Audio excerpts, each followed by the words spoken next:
예, 안녕하세요. 8월 28일 맞아서 영상 송출해드리는 K바이오솔루션의 강경윤입니다.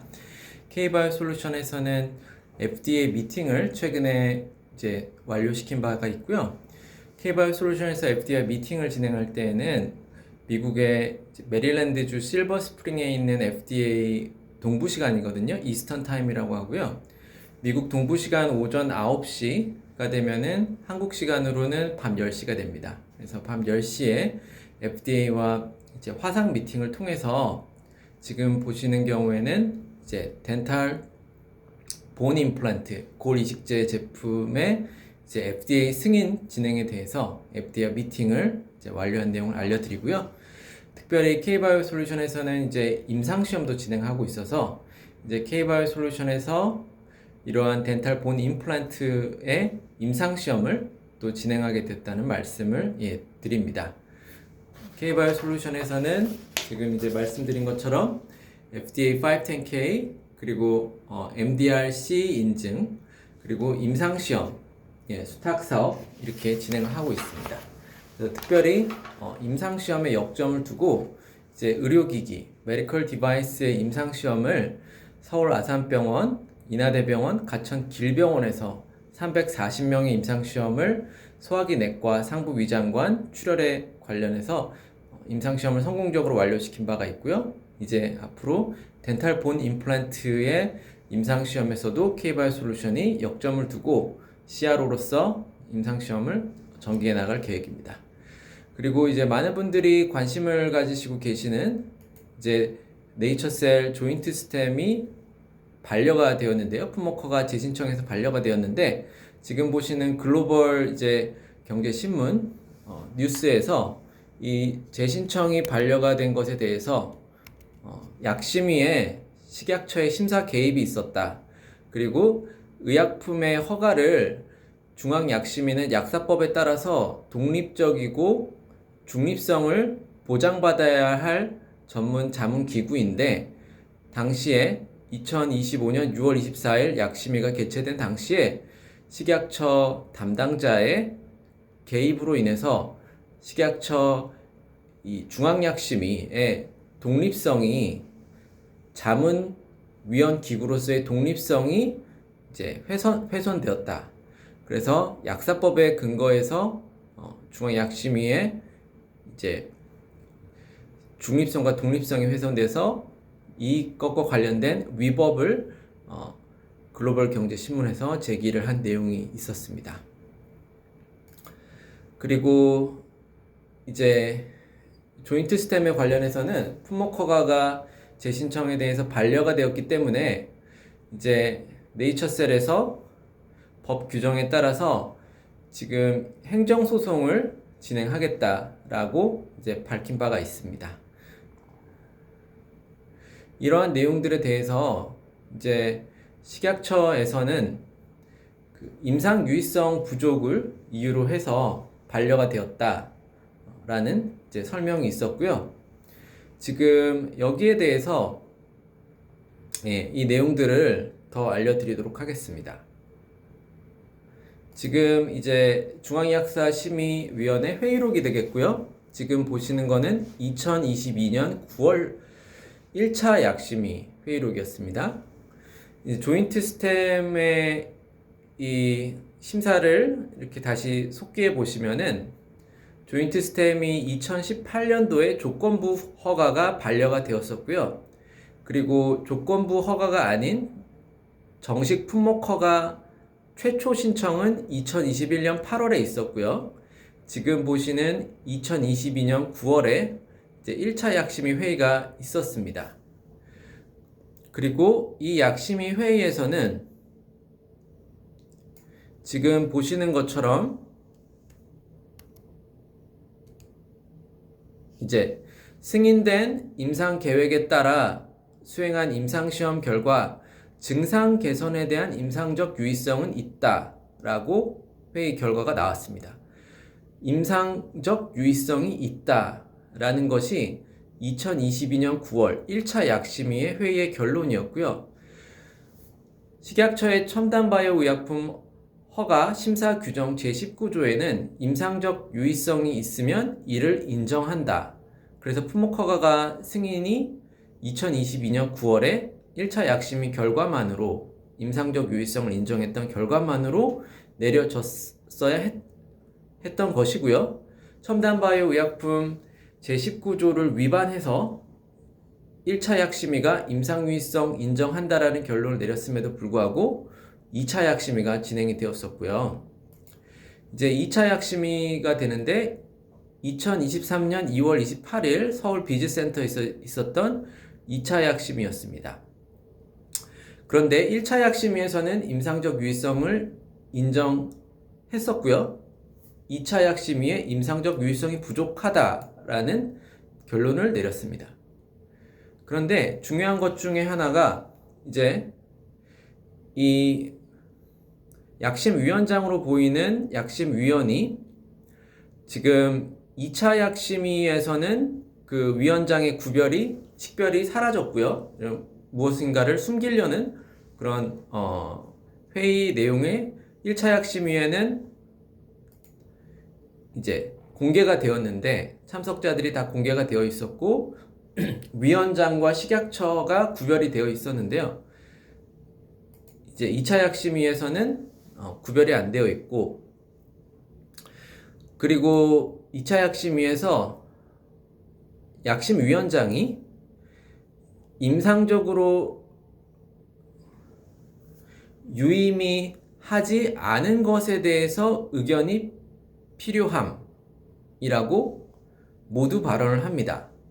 그렇다면 약심위원장이 약심위 회의를 시작을 하면서 약심위원들에게 임상적으로 유의미하지 않은 것에 대해서 발언해 달라 이렇게 표명한 것인데요.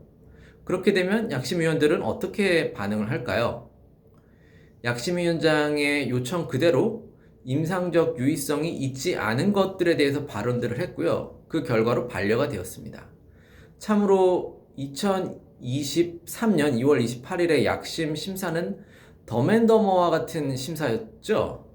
임상적으로 유의미하지 않은 것에 대하여 발언해 달라 약심위원장이 요청했고, 그대로 약심위원들이 임상적으로 유의미하지 않은 것에 대하여 발언을 해서 2023년도에 조인트 스템이 반려가 되었었던 내용입니다. 참으로 가관인 대한민국 21세기의 첨단 바이오 의약품 심사가 중앙약심위에서 이렇게 중립성도 지금 약심위원장이 위원들의 심사에 중립성에 개입하고 있는 것인데요.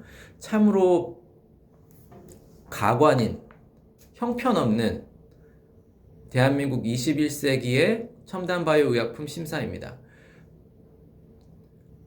자, 이 내용은 이제 반려가 2023년에 되었었고요.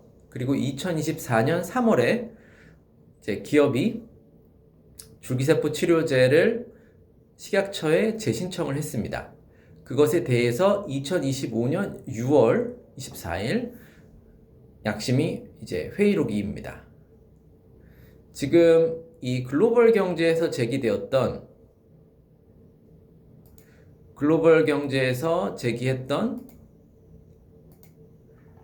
이 식약처가 독립성을 존중받아야 할 약심위 심사에 개입을 해서 약사법을 어겼다라고 한 글로벌 경제 신문의 내용은 어떤 내용이냐면, 지금 이제 2025년 6월에 약심위 심사가 시작되었습니다. 첫 번째 약심위원이 이제 시험약, 조인트 스템의 효과가 일관성 있게 나타났다. 그리고 차이값 또한 임상적 유의성 경계에 있다고 판단되며 차이값 또한 의미가 있다라고 해서 시험약 임상적 유의미성과 그리고 시험약의 효과가 일관성 있게 나타났다라고 조인트 스템의 품목 허가 타당성에 이제 찬성하는 발언을 했고요. 두 번째 약심위원 발언을 보시면 3상 임상시험에서 시험약 조인트 스템의 효과가 통계적 유의성이 있었으며, 그리고 3년 장기 추적 결과에서 연골 결손 면적 감소 등 여러 자료들을 고려 시 시험약의 효능이 있다라고 판단했습니다. 그리고 세 번째 약심위원, 제시된 결과만을 봤을 때 시험약 투여 시 효과 차이가 나타났으므로 효과성은 인정된다. 지금 이 3명의 약심위원들이 지금 보시면은 중앙약사심의위원회 2025년도 6월 회의는 전체 5페이지인데, 이제 첫 번째 페이지는 이 회의 안건에 대한 내용이니까 실제로 회의록은 4페이지가 되는데요.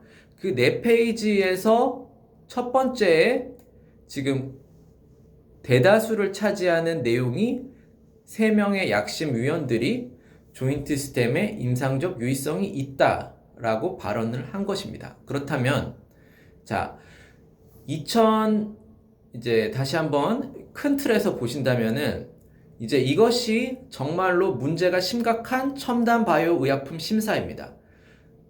결과를 계속 원하는 방향으로 임상적 유의성이 있다라고 하면 그걸 뒤집습니다. 지금 기록으로 증명이 되고 있죠. 2022년 9월 조인트 스템 풋모커가 최초 신청에 대해서 1차 약심위에서 심의 결과였어요. 발언들도 아니었고 임상적 유의성 있다라고 했는데, 그럼 이때 첨단 바이오 의약품 풋모커가 심사 식약처 규정 제19조에 따라서 승인 바로 되었었어야 하는 겁니다.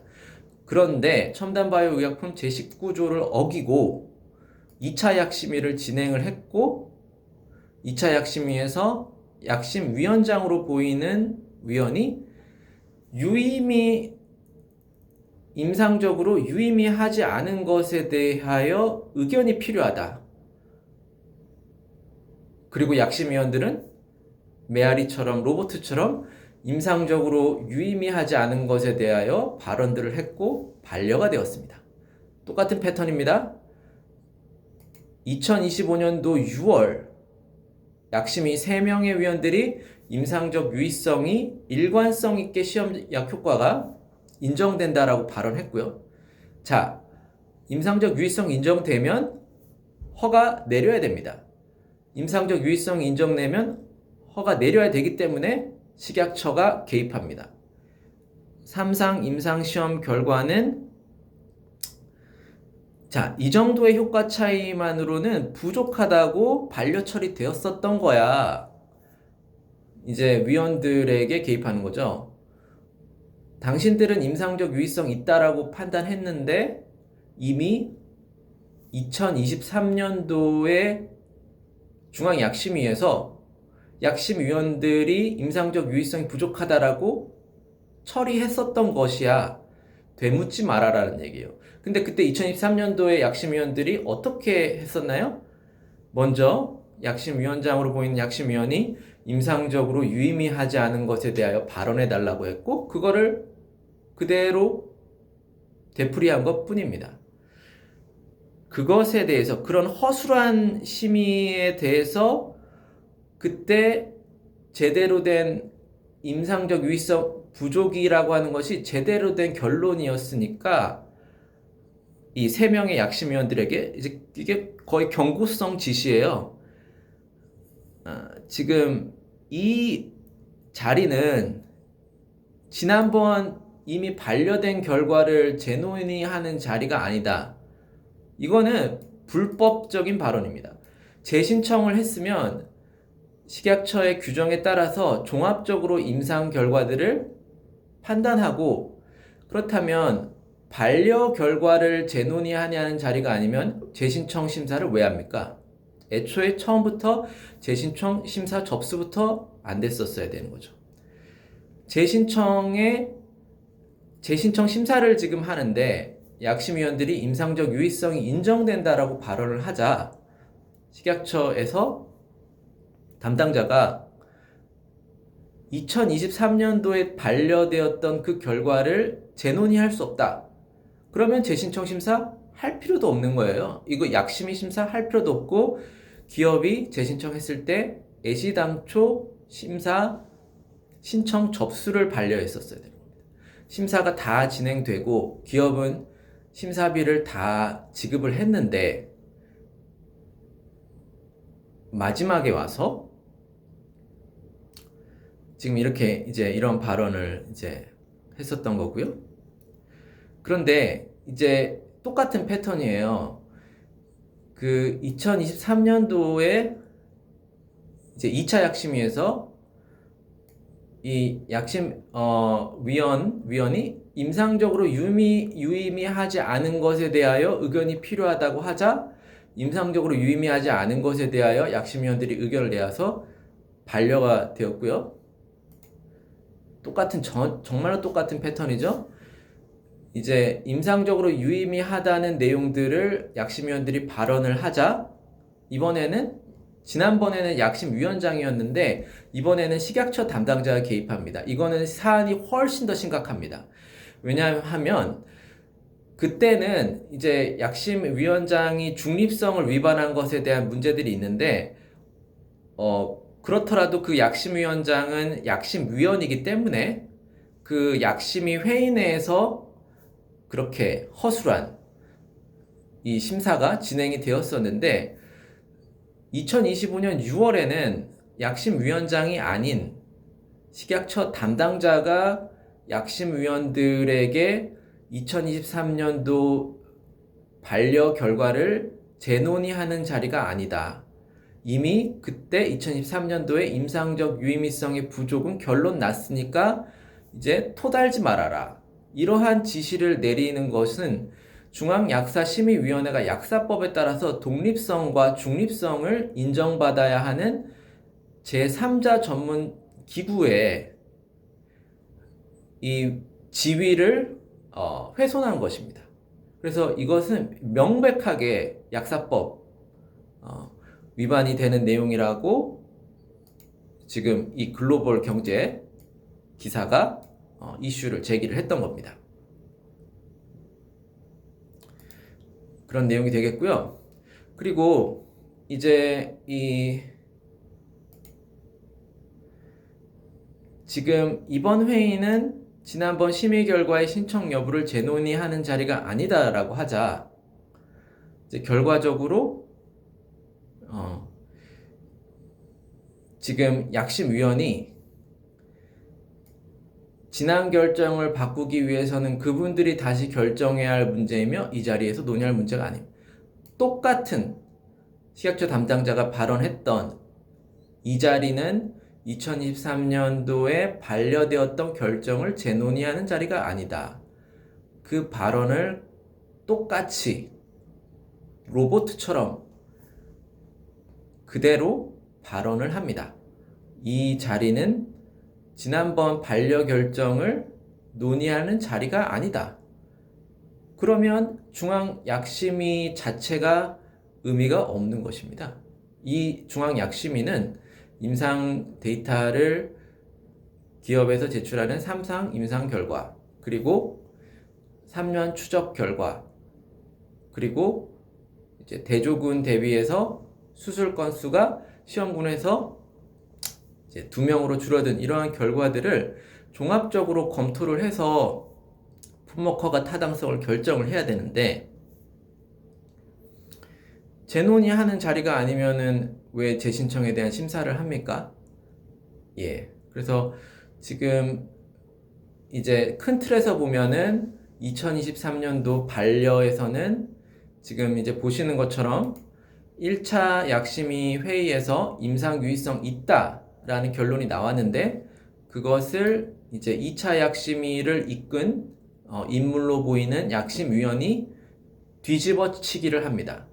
임상적으로 유의미하지 않은 것에 대해서 발언해라 지시를 한 거예요. 그러니까 임상적으로 유의미하지 않은 것에 대해서 발언해서 허가가 반려가 되었고 2025년 6월에는 3명의 약심위원들이 기업이 제출한 재신청 자료를 종합적으로 검토해서 시험약의 효과가 있고 임상적 유의성을 인정한다라고 발언하자 식약처 담당자가 즉각 개입해서 이미 2023년에 임상적 유의성 부족하다라고 한 결론이었다.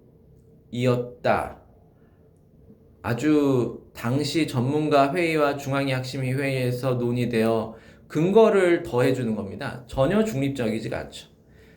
임상적 유의성이 부족하다고 이미 반려 처리되었어. 이 말하는 어투를 보십시오. 임상적 유의성이 부족하다고 반려 처리되었음. 너희들 수준에서 검토할 사안이 아니야. 이미 당신 약심위원들보다 뛰어난 전문가 회의와 중앙약심위에서 논의되어서 반려 처리되었음 이라고 했었고요. 그렇게 하자 이 약심위원들은 3명의 위원들이 이제 그 임상적 유의성 인정을 했음에도 불구하고 이제 주눅이 들겠죠. 결과적으로 우리가 논의할 수 있는 문제가 아니다. 이거는 지난번에 그분들이 이 반려를 하셨던 전문가 회의까지 거치셨던 이 식약처 담당자가 추켜 세워줬던 2023년도에 전문가 회의하고 중앙약심위까지 거치셨던 그분들이 결정하셔야 될 문제지 우리 같은 사람들이 결정할 문제가 아니다라고 해서 반려가 됩니다. 이게 어떻게 대한민국 21세기의 첨단바이오 의약품 중앙약심위 심사 회의록이라고 할 수가 있습니까? 너무나 대한민국의 국민으로서 창피하고 자괴감이 듭니다.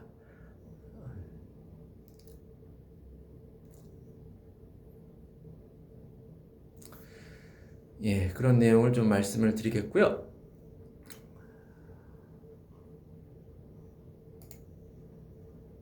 그래서 이 글로벌 경제에서 식약처 담당자가 약심위의 심사 개입, 그래서 약사법을 위반했다라는 기사를 이제 보도된 바가 있습니다.